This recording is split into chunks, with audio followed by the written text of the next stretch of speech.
કાકડના ઉમરી પાસે બનાસ નદી પર બનાવેલા રેલવે બ્રિજના પિલરો 10 વર્ષમાં જ થયા હતા જર્જરિત। આજે ઇન્ફ્રા મહેસાણાએ વર્ષ 2013માં આ બ્રિજનું કામ પૂર્ણ કર્યું હતું। 10 વર્ષમાં જ પિલરોમાં લોખંડ દેખાવા લાગ્યું અને કપચી પિલરોમાંથી ખરી પડી। ત્યારબાદ રેલવે વિજિલન્સ તપાસમાં સિમેન્ટ અને કોન્ક્રીટ ઓછો વાપરી હલકી ગુણવત્તાવાળું કામ કર્યું હોવાનું આવ્યું સામે। આજે ઇન્ફ્રા મહેસાણા દ્વારા હાલ તો આ રેલવે બ્રિજને સમારકામ કરી દેવામાં આવી છે, પરંતુ હાલમાં ભૂલને નબળાઈના કારણે અહીંથી ટ્રેન 10ની સ્પીડમાં પસાર કરવામાં આવી રહી છે અને સંકટ તોડાઈ રહ્યું છે। આ જર્જરિત રેલવે બ્રિજ ગમે ત્યારે તૂટીને પડી જાય તો નવાઈ નહીં।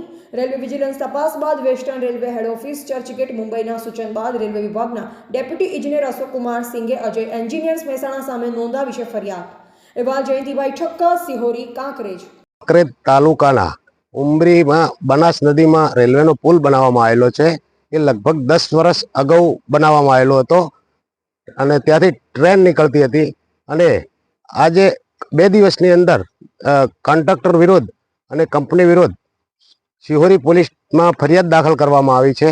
આવા ગુનેગારોને ફરિયાદ તો દાખલ કરવામાં આવી, પણ આવા ગુનેગારોને તાત્કાલિક સજા કરવામાં આવે તો બીજો કોન્ટ્રાક્ટર પણ વિચાર કરે કે આવું કામ ન કરે અને આ પુલ ફરીથી બનાવવાની માંગ કરી છે।